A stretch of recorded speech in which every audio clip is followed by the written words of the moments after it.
we met HAL Picture to discuss their two new high-end plugins for DaVinci Resolve and Baselight. Diachromie, a tool to create custom looks, and Diaphanie, a plugin that adds texture to your footage. In this long and comprehensive overview, we will talk about color spaces, how to craft a look for your footage, and much more. You're watching CineD, supported by B&H and CVP. Hi everybody, I'm Jeff from CineD, and today we are not in the podcast studio in Vienna, we are not at a trade show, but we're actually in Paris, France, at Polisson Post-Production Studios to talk about two new plugins for DaVinci Resolve and Baselight.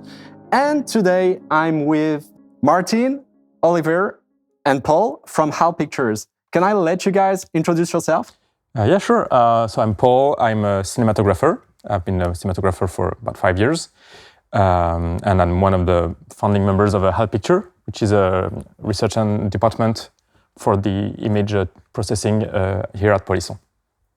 So I'm Olivier, and I'm DIT. And I'm Martin, and I'm a cinematographer too. We've been in the same film school all together, and we've started to dig on the image processing a few years ago, and so we're starting to build our tools, which are today released as two plugins, Diachromie and Diaphanie. So guys, before we dive any deeper, can you just tell me where does the name of the company comes from? What does the company do? And how did you guys meet each other? So about the name of the company, it's so the company is Polisson, and we're a department inside Polisson that's called HAL Picture. And we're actually the mirror department from HAL Audio that existed before us, and that is the research and development department of Polisson. And they've been doing amazing audio plugins for post-production for 3 to 5 years now. And they've been with Polisson for 3 years. And so we started HAL Picture within Polisson at the start of this year, at the beginning of 2025. But we had been looking into color science, look development plugins, and doing our own research. We've been doing that for about 4 or 5 years, I'd say. And Martin started a conversation with a cinematographer that he worked with a lot, Caroline Champetier. And that conversation was published on the website, on the AFC website, and that got both of us our interest. And we knew Martin from before, from film school, so we started meeting again and doing our stuff first on the side, because we all had our jobs and we still have as cinematographers and DITs. So if I understand you correctly, you started building the tool on the side, and then you joined HAL Picture. Yeah, we joined Polisson. You joined Polisson. And that led to the creation of HAL Picture. Okay. At the initiative of the joint initiative of Polisson and us. And at the beginning, the tools were developed for our own projects, but year after year, it gets more and more sophisticated.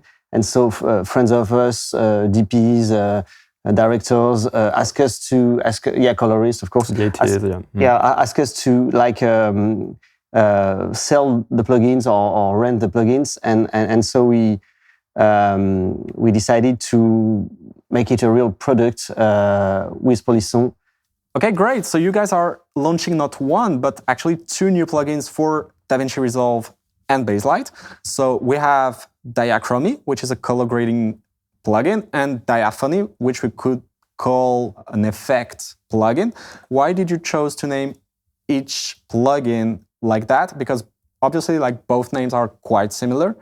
Can you tell me more about it? Diachromie actually means through the color, and Diaphanie means through the texture. That's Greek, ancient Greek. Diachromie is also a name of a former photochemical process to shift colors in photochemical printing. An old process. Yeah, an old process, not very used, but it was a nice reference. And so Diaphanie is because it's the other side of the look part creation. Yeah, we wanted to have this common name, this common prefix, because they work together. We see it as a whole. They both address two sides of what a look should be, in our opinion, the color and the texture. So it was nice to have this common ground, and we always use it like together. I mean, you can use one or the other, and you can complement with other tools, but we really think they're the most powerful when they're used in combination. Yeah, we wish to keep them separate, but they are working together. Okay, let's talk a little bit more about the plugins themselves and what each plugin do. Can you tell us a little bit more about it? Both plugins help you create and control the look of your images, of your show, of your feature film, of your music video, whatever. Diachromie addresses the color side of the look development, of the look creation. And you're going to create your color palette. So the idea is to define, I like to say that it helps you define a set of rules and behaviors that all the color of your images is going to follow. It's like defining the playing field in a way. You're going to start maybe say, how do you want the red to look like? Are they going to be more orange, more dense? What do the high saturations are going to be compressed like? It's a lot of operations and behaviors that you define, and that's going to be applied in our idea to a group of clips, that's a look, or to your whole film, if that suits it. But you can define several looks for a film. It's really depending on what you need for telling your story. And Diaphanie does the same, but for the texture. So it's everything that's spatial related. You can do some grain, you can do some diffusion emulation, halation emulation, and we have this great spatial equalizer tool, which helps you select specific areas of the image to define the way the sharpness and the volume of your image is gonna be modified. So you can give a look that's more soft, more round. You can increase the local contrast, kind of like some kind of a mid-tone detail. You can give some kind of a glow or a hazy feeling. So Diaphanie is 4 modules, and it's kind of you can use one or several of them. Diachromie is a comprehensive set of tools to define your color palettes. Actually, where, like you talked a little bit about it before, but where does the idea of creating plugins come from? Like, it's built from frustrations or tools that were not powerful enough for what you had in mind? Like, where does this idea come from? From different places, I think. Yeah, there's a bit of everything that you mentioned, yeah. Yeah, definitely frustration, because it was clear that in the French post-production ecosystem, and there were less and less places where we can discuss deeply with people to say, how can we craft very precisely and scientifically the way we develop the images. We felt that's something we're missing in the French ecosystem. Or reserved for very high-end productions that we couldn't reach. Yeah, and even for high-end production, it's not that easy. And so we were unhappy with that. And as we are a bit geeky, of course, say, okay, that's and there were of course the pandemic also. We thought, okay, let's dig into that. It doesn't seem that difficult to get something a little bit better. And the fact is, it is not that difficult to get something a little bit better. Yeah. But then from a little bit better to a little bit better, it gets quite huge. But that's the starting point. Yeah. I'm always very impressed by software development. It is a highly technical field. Do you guys did you guys had any background in coding or software engineering or anything like that? Yeah, a little. Paul and I did some computer science studies before getting into cinema studies on what we do today. And for my part as a DIT, I kept crafting small tools, little things to help, So yeah, it was only natural to just get to it, I think. And how much time does it take to go from the actual idea or concept of a plugin and just the first version of it, like the proper functional version or beta version? A lot of time. I think we started with at the beginning we started with Resolve DCTLs, which are most simpler to prep and test. So it was a really good prototype on Playground to start trying our ideas about colors at first, because DCTLs for texture, it can be done, but it's more complicated. So textures came after the color. But then getting into OpenFX plugins, it was a lot of work, and you started it. So yeah, we got the starting point, and then doing it for macOS, and then for Windows, and then so we learned a lot more. And there was Martin coming with Fusion nodes, mock-ups of some effects. Huge thing. Okay, how do we do that? Yeah, I don't code. But he thinks a lot. I do math. You bring the ideas and then they execute. And then challenges. I'm saying, oh, come on, it seems to be easy to do that. When you come to like, it seems to be easy. Or like, okay, let's go for 3 months now. You started the project on DaVinci Resolve 16? Or 17, not 16, 17 maybe. 17? Yeah, 17. I can remember exactly. I think we're at 20. At the time of recording this video, we're actually at 20.2, yeah, if I'm correct. 20.2, yeah. With every version bringing like hundreds of new features, if not thousands now, were you not scared that at some point in like Blackmagic Design's development, they would release something similar to your plugin? Or were you always confident that you bring something that is just so innovative that they would never release something like that? If DaVinci Resolve integrates features that are good for look development, actually as practitioners, as technicians, we're kind of glad that it happens. And there was always the idea that our research and the research of other people could, drive everything to a better place, That being said, what we've seen so far is that it goes in the good direction, but we still think we have on some features and on many features, I think we have an edge. But yeah, it's a very competitive place to be. I mean, there are a lot of plugins. For my part, I'm quite confident that we are offering something quite different because of the complexity of the plugins, the parameterization, a lot of parameters. We are not, it's not just a filter you click on you go with it. So it's something that we don't see in other tools. People are mainly focused on film emulation, which is, I understand why, it's a great, film has been a great rendition, color rendition and texture rendition for years, and they've been built on decades of research and development from Kodak and so on. So film emulation is really a huge focus on a lot of these tools right now. And I think what we bring to the table is the fact that we're not just film emulation, we want to open the tools to what if you don't want to emulate film? What if you want to do something different with your image? What if you want to try and find some new aesthetics of the digital image, something more hybrid? And that's, I think, you can compare sliders, you can compare performances, you can compare color engines, and you should. That's very important. But you also need to think about philosophies of work, embrace some philosophies. And what we've tried to do is do some good film emulation. I think we do it. There's everything in the plugins to do it, but we never wanted to make it limited to that because we think that you have to. It's going to sound a bit silly, but you have to embrace the future and you have to explore new aesthetics and new ways of telling stories through your visual experience. That's great. What is your vision and ambition for those two plugins, Diaphanie and Diachromie? First, they've just been released, so even if they've been used in production for the last 2 or 3 years, they're like now accessible to a wider audience. So we're really glad and excited to get some feedback, to see them used, to see if there's anything we can do differently, better. I mean, we're not going to please everybody at every time, of course, but we want to hear from the users, hear from the people who tried the demo version online. That's like short term what we want to do.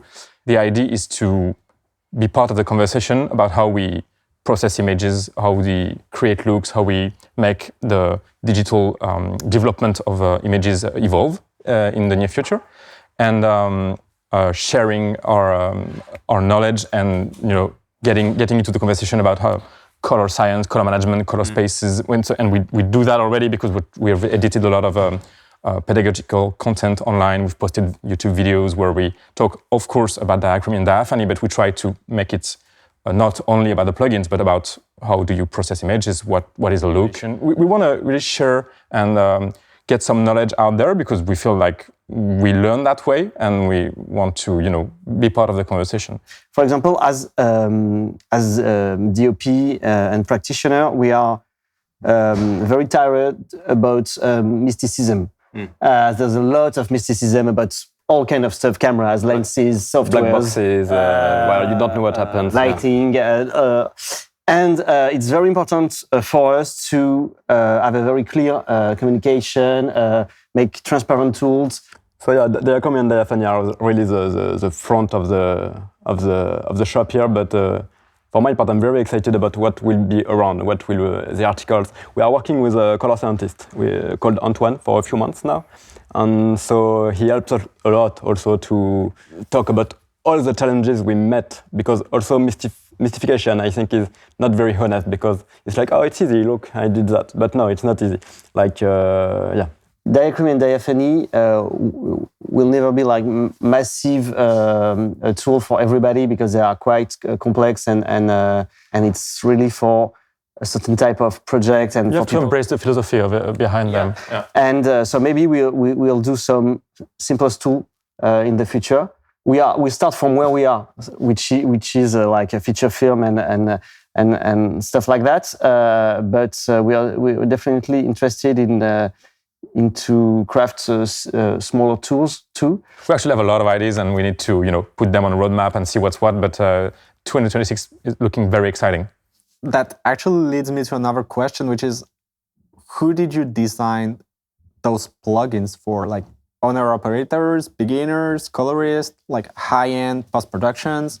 Once we started envisioning a public release and reaching out to a wider audience, we were very aware of the fact that you also needed to be able to use them more easily, because not everybody has the time and the energy and the resources to train on a program, And that's why we did all the presets we have, and we developed a whole ecosystem around the tools. The toolbox, for instance, which is online, where you can get a preset library, where you can compare the presets. And we're going to keep developing these tools, which are free of use on the website and all the documentation. So there is this dream where we can make both of these worlds that we talk about meet at a point, and you can just load a preset look and customize it a little bit and be super happy with the results and have your very own looking video, because with the small tweaks, you can really get it where you want to be. And you can decide to use it at its full features, let's say, full potential, and you'll get at a new place. And so the answer is a bit like both, even if we started by thinking about colorists and look developers and color scientists.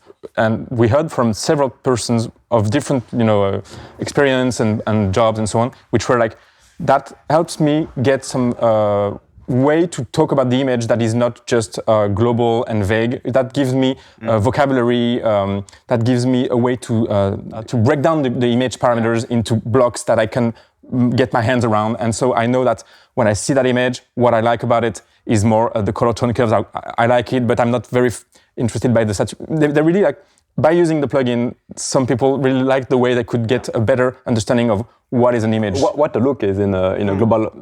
It's not only about our tools. It's also a way to break the look in multiple parts. Wow, thank you guys. That was a very comprehensive overview of both plugins. But before we dive deeper into the technical side of Diachromie and Diaphanie, I suggest that we move to post-production studios to see how it works in real time. I do that with pleasure. Let's go. Okay, so we have changed spot and we are now in the offices of HAL Picture. Before we dive any deeper, so Diaphanie and Diachromie are compatible with Mac and Windows computers. They are also compatible with DaVinci Resolve and Baselight. But I guess, correct me if I'm wrong, but a lot of high-end color grading studios are working on Linux computers. Do you guys plan on bringing your plugins to Linux, or? Yeah, it's definitely in the works, both for Resolve and for Baselight in the midterm, probably clearly in 2026. For this example, we will work on DaVinci Resolve on a Mac. So after I import all of my footage and timeline, what is the first step once I'm in Resolve? Well, let's assume that you're either a DP or a colorist that's starting to prep a look ahead of shooting. And that's why we're not like in a grading suite, but you can do that if you know how your monitor responds to color, and if you have a control over the calibration of your screen. You don't have to have like a high-end quality suite just for basic look work. Of course, the better the environment, the better the result. But you can definitely start your work on a basic station. And so once you have your footage imported, what you're gonna need to do is to tell them the software in which color management you want to evolve, because the plugins, they need a color management workflow for their math to work properly. If you just drag and drop the plugins without asking yourself these questions and answering them, that won't have a nice rendering out of the box. What we tend to do, because it's a high-end standard and it works, it's been very democratized over the past years, is to use ACs. The AC standard, but we support any kind of standard, such as the Loxy 3, Loxy 4 environment, Red, and so on. DaVinci Resolve color management as well. Do your plugins work with any kind of footage, no matter the camera manufacturer or the recording format or the color profile? Like, is it totally universal, or do you recommend shooting in whatever, RAW or log? What? You need log encoded image or raw images, and when we're using ACs, you need the camera to have been, the camera and color space to have been characterized by ACs, which is the case of a lot of cameras nowadays, like Red, Arri, but also the Sony, even the FX3 and stuff like that. S-Log3, S-Gamut3 Cine, for instance, is very well characterized. So anything that's in a log encoding that's known by your color management will be compatible. And if, for example, I shot with, I don't know, whatever camera, but in a Rec 709 color profile, can I just use a color space transform inside Resolve to move from the Rec 709 color profile to a log picture profile, and then use your plugins? You can do that. ACES has the inverse DRT tool, an ACES transform node in the OpenFX plugins that converts from Rec 709 to ACES CCT, which is the common working space for ACES. You have just to keep in mind that coming from a narrower color space to a wider color space, you might experience some loss of accuracy and maybe some unexpected color behavior. That's not the case in the majority of the cases, but when you're dealing with like highly saturated colors, neon stuff, well, maybe it's not going to be as perfect and as smooth an experience as you'd want it to be, but that's completely doable. Yeah. Okay, great. I guess it's finally time to show us how the plugins work. So you have a timeline here in Resolve. Can you show us how you would work with those footage? I can definitely show you, and it's a test timeline that I've got. So it's a lot of footage that come from different sources. I didn't even shoot test images for the specific project, but I can still start working on my look, because once you're color managed, you're camera independent. You'll still see some very minor differences, but you can really do a lot of heavy work on the look from various footage. So this timeline could very well be one of my test look dev timelines.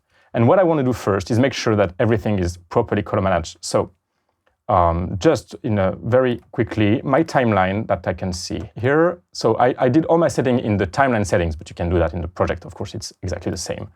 But as you can see, I chose the ACES CCT Color Science. I'm using the ACES 2.0 version. And I chose my ACES output transform because we're watching that on a computer monitor. I have the sRGB Gamma 2.2, but you could have the Rec 709 if you're on a video monitor. You know all that. So once I've done that, most of my footage has the information of its color space from the metadata, so it's already converted. But if you don't, for instance, this is a red shot. I happen to know it's a red shot, so I'm just going to choose the proper ACES input transform here. And then I can see what ACES thinks this shot should look like. That's the Rec 709, or in this case, sRGB version interpretation of ACES 2.0. I have this shot as well. It's an Arri Alexa in Loxy 3. There we go. So that's my first step. All my footage here should be coming in this stage. So as you can see, it's something that you can watch. It could be displayed this way. So okay, first step, I import my footage. I make sure that everything is in the ACES color space and that everything is is looking okay. Oh, yeah, exactly. That my color spaces are correct in a way. Yeah, you're looking for a coherent process. Yeah. It could be, you could use DaVinci Resolve color management. That would work just as well. So my footage is properly interpreted, properly processed, and I have a clean, basic, default version of a look on all my images. And now is the time to add my Diachromie and Diaphanie plugins. So I'm putting down a timeline because it's a look, and I want it to be applied the same way to all my images in my first step. Maybe in the later stage, I'll do some derivations. Maybe my film needs several looks, but it's supposed to be a batch process. So I'm going to put that in a timeline here. On the right here, I'm going to expand the interface so that you can see all the operators. So it can be a bit overwhelming. There's a lot of operators here, as you can see. But we've actually tried and think it to be simple to use at first, and then get deeper and deeper into the complexity, if you wish. So let me fold that. So basically, once these are tools to help you color manage and to help you monitor your color, but the transformations are here in color transformations, and we've grouped that into 4 blocks. As you can see, there's the contrast, color tone curves, 3D vertex transformations, and effects. You can start from scratch, but we also embed a lot of presets, and our presets that you can check out on our preset library, on our toolbox online, are going to set up all the operators to a certain value. So we can check out indie, for instance. So it's going to apply the indie preset on all my modules, and you can start from that, and then just work your way through whatever the presets have loaded, and see if you want to tweak it. It gives you kind of a quick starting point if you don't want to start from scratch. Exactly, and I understand. I mean, sometimes I feel like especially the 3D transformations can be like a whole thing, So starting from a preset, even when you're accustomed to the tool, well, you have presets of your own that you can make. So at some point, it just gets easier and easier to just load one of the presets that you have that you think is appropriate as a starting point for such and such show, and then customize it. And the customization process, actually, when you start from a preset, can be in a relatively few number of steps. You can get very far away from your preset, so you can really bring your own identity to the look. Using a preset doesn't mean that your film is going to look like every other film. You have enough operators, enough freedom of interpretation and operation, so that you can get very far from your original starting point in a time that is reasonable for a look development. I mean, that's also one of the key points of your plugins, is that it's very different from just using a LUT, where you're kind of baked in with a LUT, and you are very limited once you start applying it, meaning that you can't sometimes fine-tune things because it's just all baked in the LUT. Whereas here you still have all of the controls, and you can adjust what you want. You make a good point, because LUTs are actually a good way to carry a look information. So we still use LUTs. We can export LUTs from Diachromie. You can't export a LUT from Diaphanie, because LUTs can only deal with 1 pixel at a time, and Diaphanie, it's spatial transformations. But of course, you can convert all our operations into a LUT, and it's important. This way you can load it in your camera and get a pretty good look at your look, if I may say so, while shooting. If you don't have a DIT, if you don't have on-set monitoring, then you can have your look on set. But once you've done the LUT, you can't modify it. So if you worked properly, and that happens a lot, when you kept whichever way you built your LUT, whichever tools you use to make your LUT, you kept them, and then if you want to edit your LUT, you go back to your node graph, to your transformations, and you do it. The interest of tools such as Diachromie and Diaphanie is that, well, it's all in one place. Sometimes node graphs to make LUTs, they refer to specific other LUTs, to DCTLs, to custom tools, and it can be very powerful, and we encourage our users to mix. If you want to do something very custom, please do it.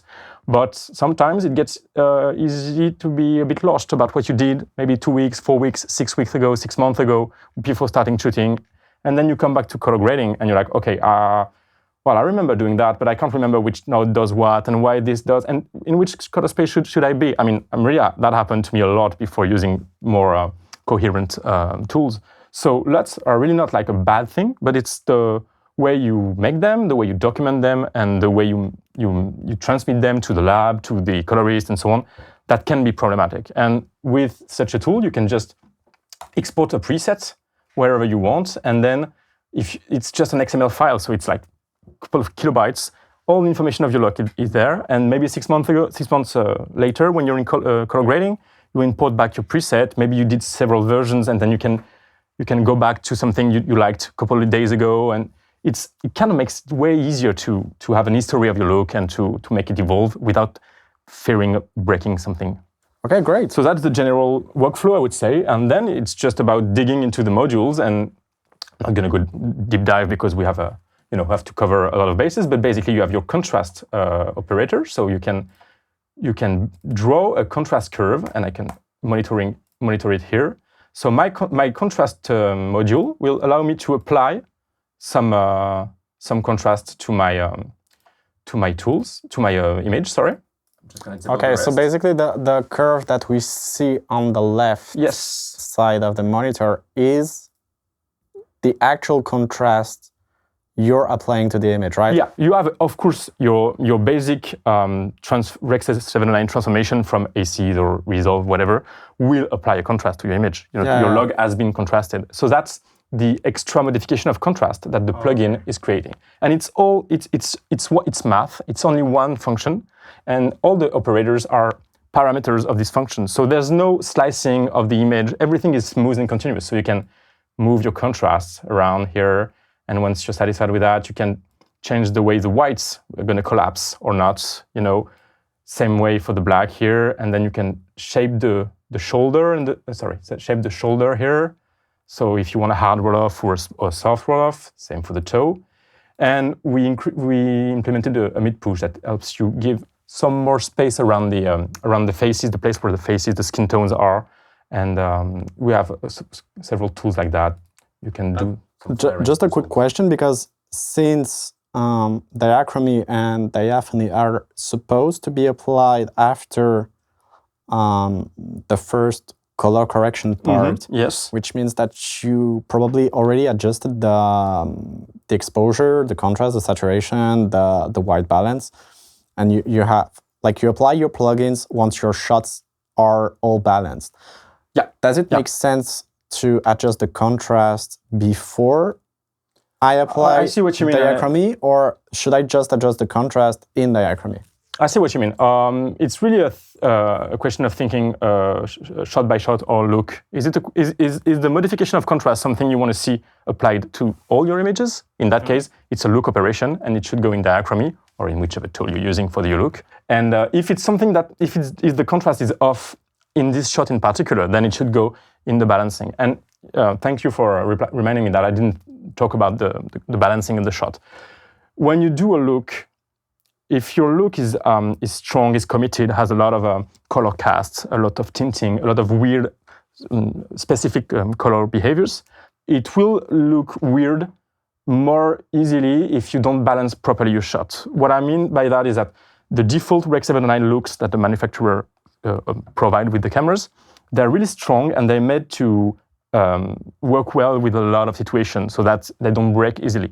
But the counterpart of that is you can find that they're not really, they don't take a very strong direction. They're satisfying for a lot of use cases. So if you don't balance them very well, they'll work.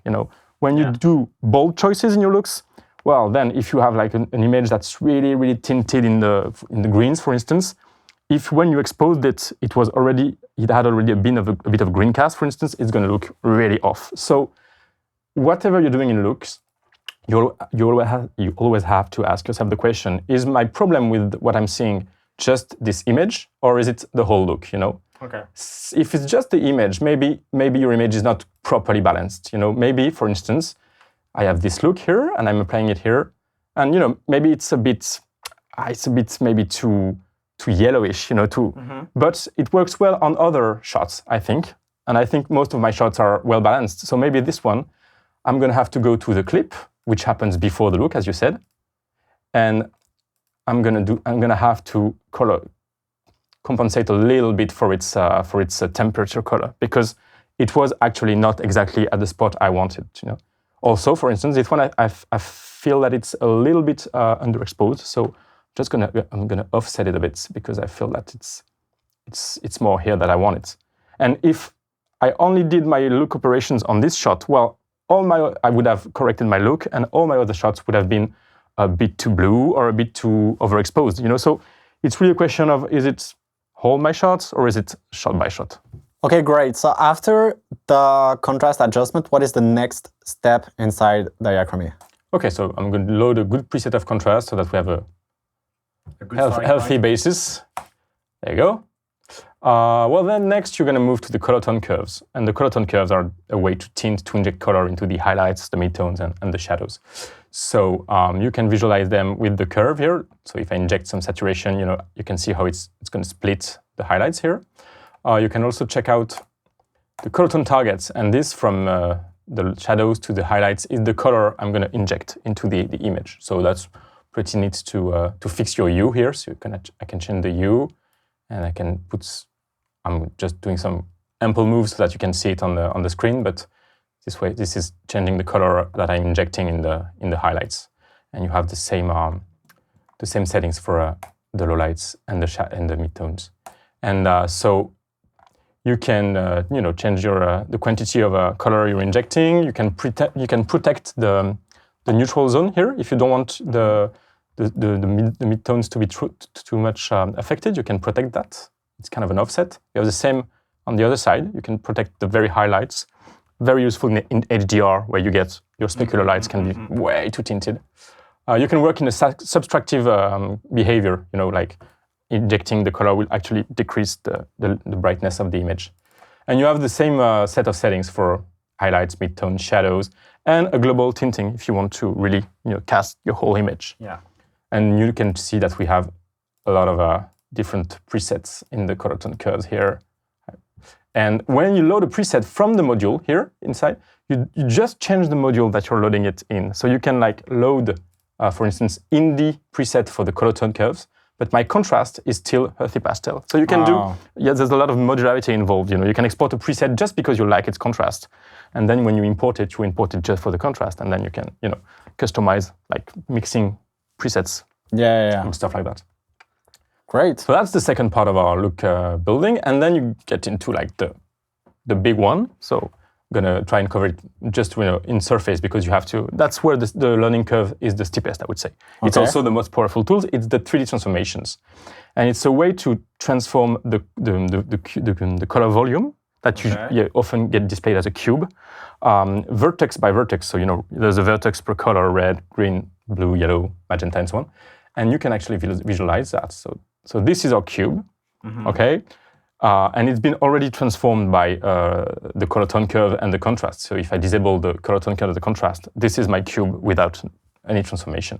So of course the contrast will reshape the cube, of course. But it's going to stay cubic-like. There's no complex transformation. It's not looking like a potato or whatever. You're not cutting any colors in a way. Exactly. You're compressing, but you're not twisting. You're not curving. And just for the sake of the argument, I'm going to reset the 3D, and I'm just going to load a preset so that you can see how it twists. So you can see already that all the transformations are way more. We leave the realm of the cubic. We get into twisting, shifting, curves. It gets way more complex, and that's the power of the 3D transformations. But it's also where it can be a bit overwhelming. So what we usually tend to advise people to do is to start from presets and then just have a look. There's a lot of operators, but it's actually 6 times the same set of operators, because each operators work for each color. So if I go back to a basic state, well, you have a lot of behaviors that can be changed for the different colors. So here I'm working on my reds here. I can be working on the magentas here, and I don't know if you see that when it's moving, but you can see that the transformation vectors that we display, just so that you can see where the image comes from, when the color comes from, they're not straight. They get this curvy, rounded feature, and it's because most of our transformations natively operate in a spherical set of coordinates.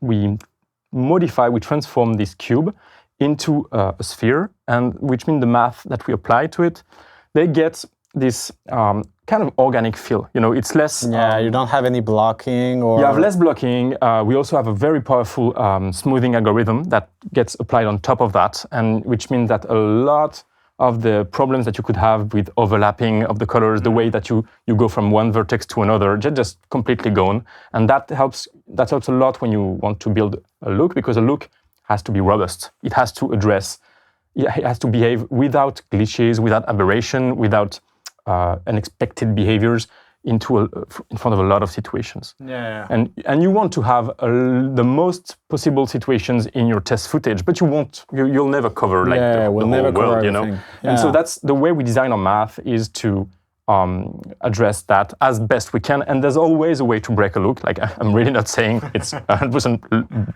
break-free. It's not unbreakable. Whenever you twist something hard enough, you end up breaking it. But usually it's going to look bad before it breaks, you know what I mean? And again, we try to find the right balance between a lot of liberty, a lot of freedom, like being very open to a lot of transformations, because we want to go beyond film emulation. We want to, you know, as we said earlier, embrace the full possibilities of what a digital operation should be. And the other side of the balance would be helping the look developer, the colorist, the DP not get lost and not get breaking looks and stuff like that. So it's a hard balance to find, and sometimes we go in a way and sometimes in another. But look presets, the smoothing algorithm, stuff like that, they really help you get this look that will behave very, very robustly in front of the images, provided you're in right color management, of course. Okay, and what is the last step you have? So in color, you have a last step, which is a bit more, way more simple. It's our effects module.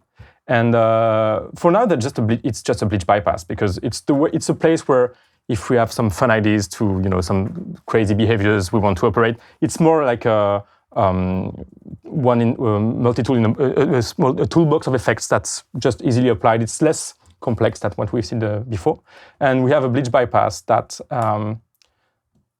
can be completely parametrized, and so it behaves like the staple argentic film bleach bypass. But you can blend it in the highlights and blend it in the shadows, so you can decide to apply it. Okay, you still have a bit of. You have more control that you would have with a basic classic one, and you can change the way the chroma is affected. So you can get a mix, you know, something like that can be a bit bleach bypassy, but not like the full the whole shebang in a way. And do you plan on adding more effects in the future? We intend to. There's nothing set in stone yet, because it's really about, like, if we work sometimes on specific films and they want some specific stuff. If from like the bleach bypass was actually designed for a specific feature film that ended up working in another direction, but we were like, okay, we have the math, so let's so we have nothing set in stone yet. But whenever we have a chance, you know, we just add that here based on user request, I guess. Exactly. So guys, feel free to send them an email if you have any ideas. They will make sure to add it in the next version. So that was Diachromie, and in a nutshell, Diaphanie will handle all your texture effects. So I'm just going to disable the monitoring tools of Diachromie here, but you get 4 modules, something that people will be very familiar with, which is halation, diffusion, and grain. You know, our grain being completely generated by an algorithm. It's not film scanned. It's not scanned data. So you get a really, really lot of amount of control, and you can consider doing grain emulation that doesn't look like film grain. You know, like changing the environment, going into something that has not been seen or is less of a classic emulation in a way. Yeah. And you have there's again, as per our philosophy, there's a lot of settings if you want to, but you also can load a preset and just let it roll. You know. Also, the fact that it's generated means that it's super efficient in terms of memory. So that's cool, you know. And you can decide to wherever you want to enforce it. If you want it to, in the lowlights, in the highlights, you have tools to visualize that. Like you can check out just the grain. You can check out the gradient to dose wherever if you want more grain in the highlights here, less grain in the lowlights. You can change the grain size here. There's a lot to be done, you know, and it's got a color curation as well because random grain doesn't look like film grain, so we added that as well. It's a lot of parameters, and I encourage people to check it out because it's delicious. I really enjoy playing with it.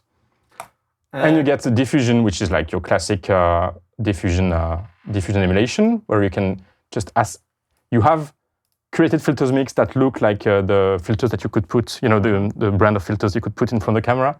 But we decided to be more specific and really address the characteristic of what is a diffusion. Is it a halo diffusion? Is it a flare diffusion? Is it a loss of definition diffusion? If it's loss of definition, then we have our last module, which is a spatial equalizer, which is something that is really unique to Diaphanie. I mean, it's not. There are equivalents in other tools, but ours is very. I really think this is something special because it lets you control the definition and the general aspect of your image by playing with the frequency zones instead of doing selections into your image. Can you explain the spatial equalizer a little bit more? Because I played with the plugins a couple of days ago, and this is one of the tools where I was I wouldn't say confused, but I didn't really knew what I was doing. So can you explain how it works? Okay. Well, basically, the spatial equalizer will divide your image in degrees of details. So I'm going to show you what are the selections that it does. So this is my the most accurate details of the shot. So you can see there's really not much because it's already quite a not sharp shot. So there's not much here, and I can change the sensitivity of my zone here. So here I'm trying to get a bit of fine details in this first zone, and then you can see the rest of the image when you increase the zones, you get to the parts of the image that are more like color blocks and wide range of it's not details, it's like big areas of almost color homogeneity in a way. But it's not like it's a weird way to split out the image because it's not just this area and this area and this area. You get your selections based on the frequency of the details, and once you've done this selection, what you can actually do is decide to enforce the gain, increase or decrease the gain of each of these zones. Okay. And since all these zones, when they are added together, will compose the final image, you get to play with the relative importance of each zone. So if you decrease the importance of the zone 1 and 2, you're going to decrease the importance of the details in the image. So that means it's going to look less sharp. Mm-hmm. You know, you can lose a bit of a definition of this impression of focus. So you can do this, for instance, this, and then you get. You know, I'm doing ample moves so that people can see on the video, but you lose a lot of details. You know, you can check out the hair on his arm, for instance, even all the details on the face. You lose them, and you can that's something that's very helpful. For instance, to create some emulation of film because there's a lot at play in film emulation. And when you load for instance, the 16mm preset, you can see how it actually increases the contrast at it's kind of some kind of a mid-tone detail, but way more evolved because it's going to recreate some contrast on some shots, on some part of the image, and mellow it down on others. You know, and you can go filmic if you want, but you can also go in a completely other direction and use it to completely lower the contrast and get some kind of a diffusey, hazy feel. But it's not.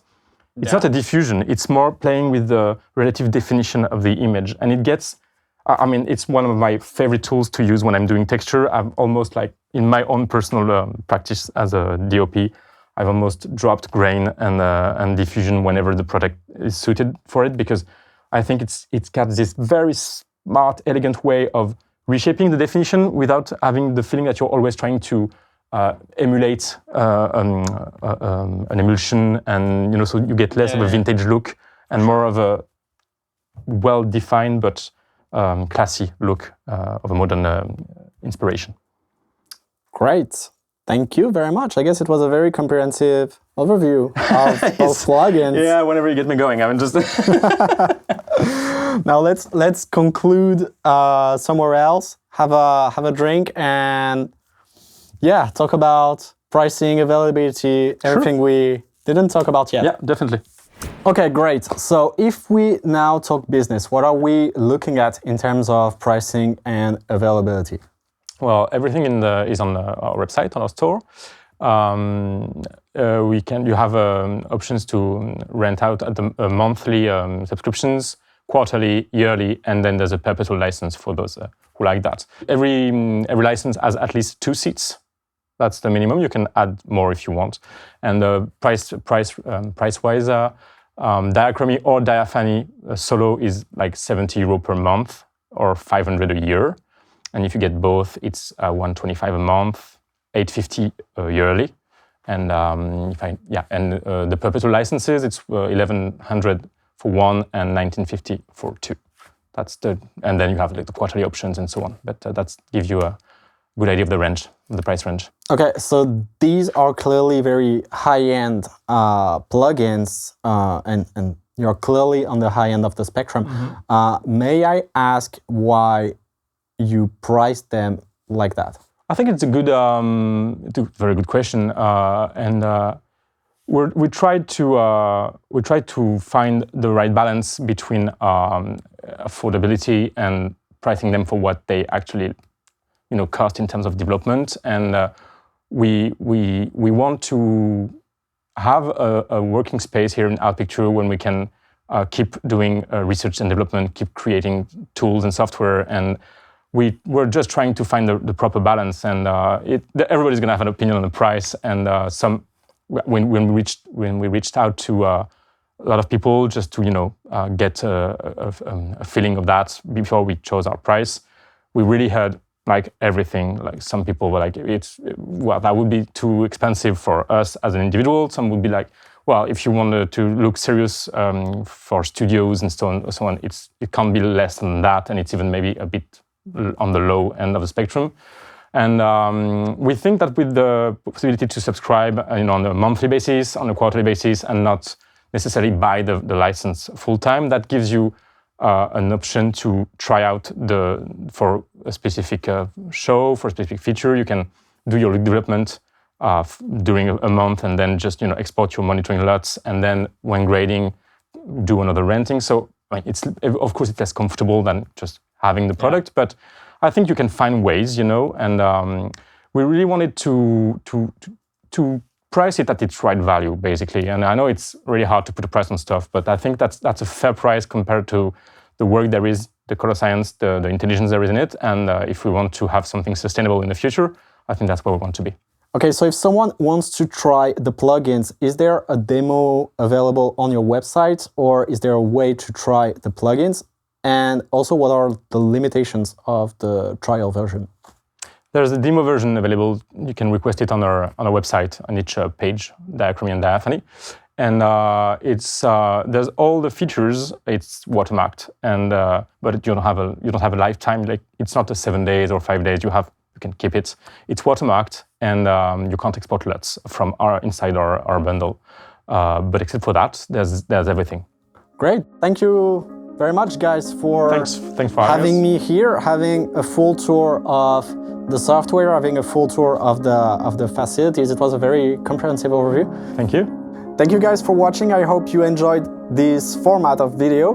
Don't forget to subscribe to our YouTube channel, and see you in the next one.